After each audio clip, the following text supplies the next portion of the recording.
I'm Brent. This is Faith Talk. So we just got back from Portland area. You may have saw some posts on our Instagram feed. And we just did another obstacle course race. Picked the prize. We love, that. He loves, I just, pull him for the ride. Actually, I do enjoy it too. Called Rugged Maniac. Okay, I will caveat, I did do this race for a very important reason because one of the shirts they have says, I'm a rugged maniac, and I had to get that shirt. So moving on. But one of the things I want to talk about this evening is what does it look like to show your faith or see God in everything you do, whether it's something you really enjoy doing, like a race or a hike in the mountains, which hike in the mountains, those kind of big ideas, those are easy to see because you see the grandeur of God's creation. But also the things you may not like to do.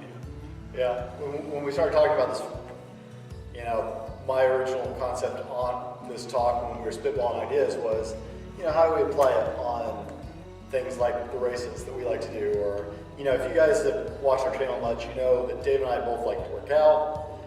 We do the obstacle course racing. We both love motorcycles. That's our therapy. You guys have gotten to know us pretty well if you've been watching these videos and some of our Instagram feeds and stuff. Most of you guys know us well before you ever seen any of these, but moving on. So, but then Dave pointed out a very good thought. It's like, well, that's easy. Seeing God in the stuff you love and applying your faith in the stuff you love. What about the stuff you don't necessarily? Can be easy, but yeah, applying it. But I actually think it's easier for me personally to apply my faith and see and connect with my relationship with God and my walk with God with things I don't love. Okay, expand on that. Well, it's the concept of tragedy, right? The old saying. I always go to old Juilliard on me, but there's no atheist in a foxhole. This is true. Or that old concept of theology. Okay. When people struggle, right? If you look at Bible through history and the growth of the church through history, under persecution is when the church has always grown and thrived the most. Sure. When it was difficult, when things were hard, people seem to be really good at turning to God when they want something because they're unhappy, or they're struggling, or they don't feel good, or they hurt. When you're sick, or somebody else is sick, or someone you love is sick, it's really easy to turn to God. But when things are going well, when you're doing things you love to do, sometimes it's easier to let God take a back seat and not but just focus on if that is turning to God, that is focusing on God. The original concept, as I read in our email exchange, was seeing God. I mean, you can go. Some of the teens just went on a backpacking trip, and I saw some of the pictures. I wasn't able to go because I was out of town, but I saw some of the pictures of some of the places they were at, and it was really cool, man. It was beautiful. It was gorgeous weather, and it's easy to see God in those circumstances. Yes, it is easier to focus on God when you need something, want something to change. But sometimes it's hard, and there's a delineation I'm making here, and you have to tell me out of this. Sometimes it's harder to see what God's doing, or what God has created, or the situation God is leading you into, or leading you out of, when those situations are hard. For example, somebody's dying. You turn to God, you're praying, etc. Heal my aunt, heal my dad, heal me, whatever. But maybe in that situation, God's working on that individual, or He's working on this individual, or it's sometimes harder to see what God's doing in life when you're going through that strife. Does that make sense? Yeah. And so it's a question. You guys comment below. Get in on the conversation. We need to help on this one. Because it sounds almost like it kind of becomes a personal situation from person to person. Because in those times, it's easier for me to trust that God must be doing something, and I'm just not getting it. But you're a little more mature in your faith too than a lot of folks are. Whereas when things are going well, Then you're concentrating on your own. And yeah, So- I'm excited, you know, like, so Dave and I ran different waves, and I got a time for me that was really, I was really happy with my time. And I You did well. felt really good about that for me. Oh, you talking your overall time? Yeah, my overall time on the I course. thought you meant the 9 a.m. time I signed you up for. Yeah, no, I'm talking about the actual run length for my course. Right. For me running my race, I felt good for me that I accomplished what I was aiming for. Right. And in those times, it's actually harder for me to see God and what's going on Makes sense. and see what God's doing in those times of success and happiness. Yeah, but on the flip side of that coin, I am not as fast as him, and I started in the wave just after him, so there are 3 waves after you. So there was the 9:15, the 9:30, and the 9:45. I was the 10 o'clock wave, and I struggled.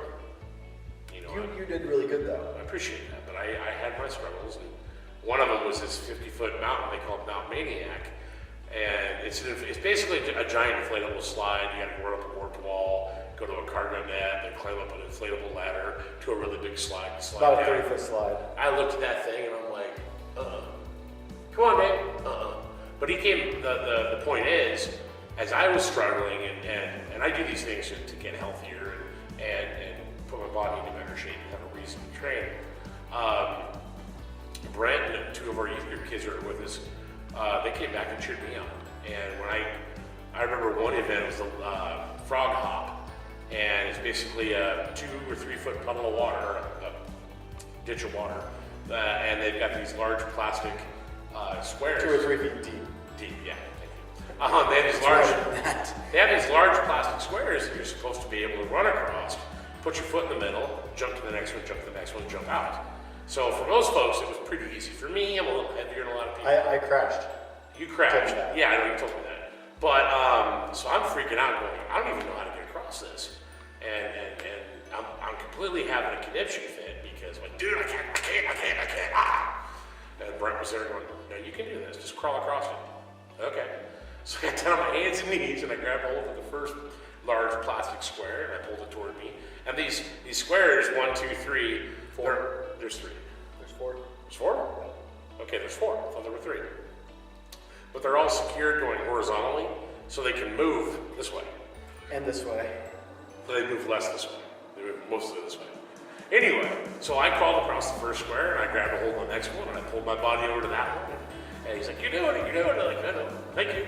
So we get to the last one and the other 3 lanes are moving the things. I couldn't get to the last one. I was like, keep moving it, get to it. So Brent comes over, he'd already run the race. He comes over, puts his foot on that plastic square on the other side of it and pushes it toward me. Thank you. And I grabbed a hold of it and away we go. So for me, in my time of struggle, it was really easy to see what God was doing in my life because He gave my friend here the ability to come back and encourage me and the willingness to do that. When there were some obstacles that I would have just said, okay, no, I'm done, I'm walking around them. I got to try a lot of stuff I never tried before. And I felt really good about it when I walked out thinking, I tried 90% of what I came here to do.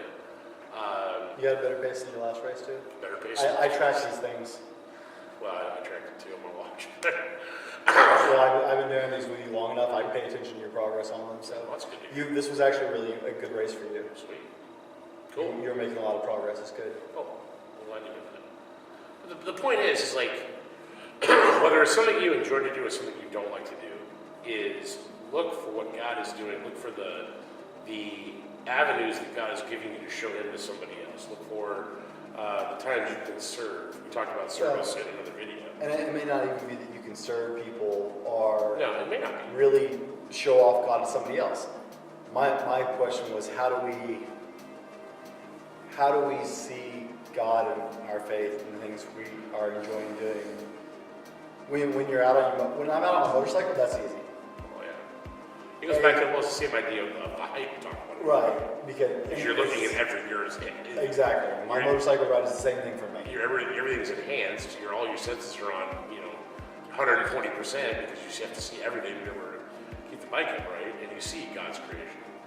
But when I'm having a good race, it's harder for me to see God active in that moment, and my faith active in that moment, then say when I'm struggling in a race. I didn't have, and that's where I come back to. I didn't have a problem seeing God in that race. I was struggling, but I saw God, what God was doing through you, for me, by encouraging me. So maybe you didn't see that at that point. That's how I saw it. So God's using my friend to come back Right, and and maybe that's what I missed in that was, that was the way God was moving in my life in that moment.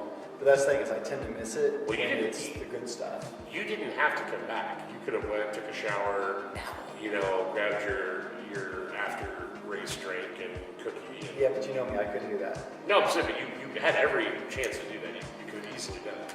He actually, I'm going to give him his props here. He did not get out of his muddy, nasty race gear at all until it was time for us until I crossed the finish line. And I tell you, when we started doing this, we crossed the line together. we get to one that was called the Crag, C-R-A-G. And the Crag is basically giant inflatable. And if you go to my Instagram feed at, whatever my Instagram feed is, I don't remember, McCarter Jr., I think. Yeah. So you go there and you'll see a video of this. And it's a very large inflatable, so it comes up to a stair, to another stair, and the top of it has this very large... They're like 3.5 foot or 4 foot stairs. Yeah, these very large inflatable pylons that are vertical. So I'm like, I can't get up that, I can't. And you see people all the time running up this thing. And they're jumping on top of it, running up, and they're grabbing hold of the pylons and pulling themselves up. And it has the stairs on the other side too. And I'm like, I can't jump that high. So he goes, Dave, put your torso up there. I will grab your back foot and I'll push you up. I said, okay, great. How do I get to the next one? You're gonna do the same thing. Put your torso up there and lift your leg up. I'll take your back leg, your back foot, and I'll push up. So we did that. Get the first round, the first stair. Got up there. Okay, cool. Wait, I can't stand yet because everyone's bouncing on the thing. And get the next one. He pushes me up. Cool. Like, oh, teamwork makes the dream work. Yes. And I get up to these large inflatable pylons. Like, okay, now what do? Grab a hold of both of those pylons and I'm gonna push you in and push you over. Okay. So I grab a hold of him, he pushes on my back feet, and the next video you see is me coming out of these pylons, and I think he said something to the effect of like, oh, just drop. Like, okay. So I bounce onto the second stair down from me, and I'm just, I'm completely horizontal, I'm completely on my belly. So I bounce and look at people running across the thing, going, hey, don't hurt me. And I bounce to the next one, and I bounce to the last step, and then I walk out, and I'm like, thanks, brother. That was easy. But again, that was a struggle for me, and I was able to see really clearly, this goes back to the point you had, really clearly of this is a challenge. You've got somebody here who's doing it with you. You're not alone. Just like I do. You agree then, because in struggle, Yeah. it's easier to see. It can be. But It when certainly can be. things are going smooth, it's harder to see God and what He's doing and that He's acting on Okay, you. so when things are when going things are positive. so why is that? And I'll give you an answer why that is. I'm Here's my answer why that is. Because when things are going cruddy, when things are being a struggle, who are you looking to count on? You're looking to count on God's strength to bolster you, in whatever form that is.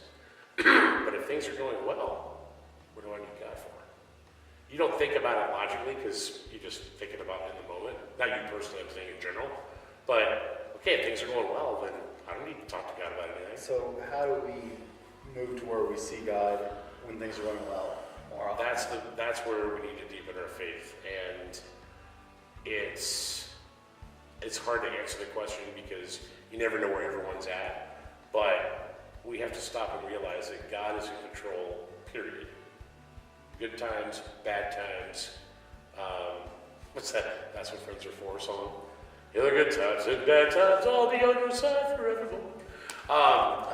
That's what God is for. So good on YouTube. Dave could not really sing. But we have to realize that God is in control, period. Not just in the good times, not just in the bad times, period. End of discussion. And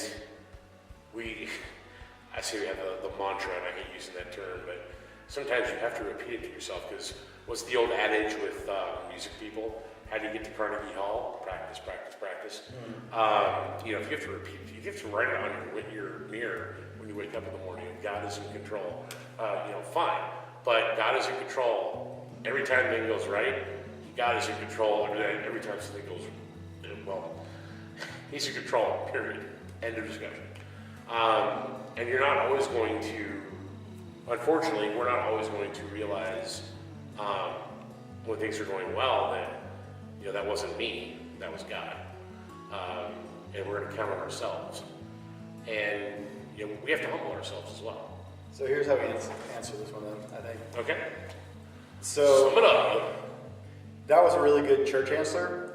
And as you guys know, Dave and I are not actually really big fans I don't of like the Jesus. No. Wait, Answer. not. Say it correctly. Jesus. We're not big fans of that. We want to help you guys with some value to offer, because it's really easy to say, well, we need to live a deeper faith.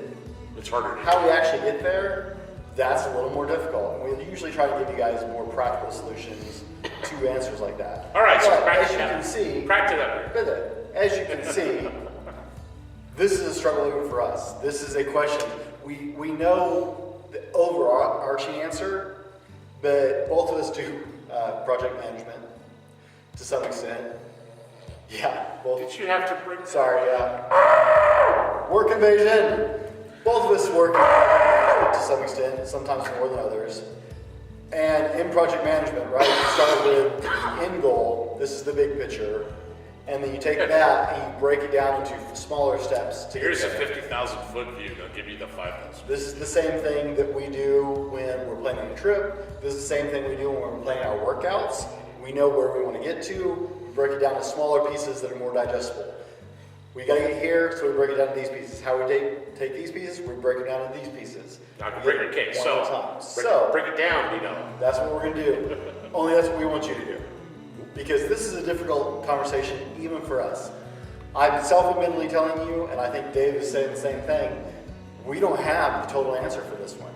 How to have that type of faith, how to Count see on God God when you count on yourself. more in good times as well, and in your favorite things and the things you love to do. Because it's really easy to see God when you need help, when you're struggling, when you don't want to do something. It's easier because we turn and rely more on God then. Yep. But how do we rely more on God in all the things, and things we love to do, and the things we enjoy doing when we're succeeding? So guys, help us out. Jump into the conversation. We don't say this just as a sign-off. We say this because we want you to get involved in the conversation. Yes. If you comment, we will be replying. We will be interacting with you. See this video? DM us on Instagram. Both of us maintain the ACP Instagram channel together, as well as Twitter. That comes to both of us. We both see it. Guys, we're going to follow up with you on it because we want your input. So DM us, message us on Instagram, take this from YouTube and take it to another social media, whatever you want to do, but jump in the conversation, tell us below, give us some ideas, guys, because we're about brothers and sisters, Christians, helping other Christians. So comment below, help us out, give us your feedback. I'm Brent. It's Dave. This has It's been Faith Faith Talk.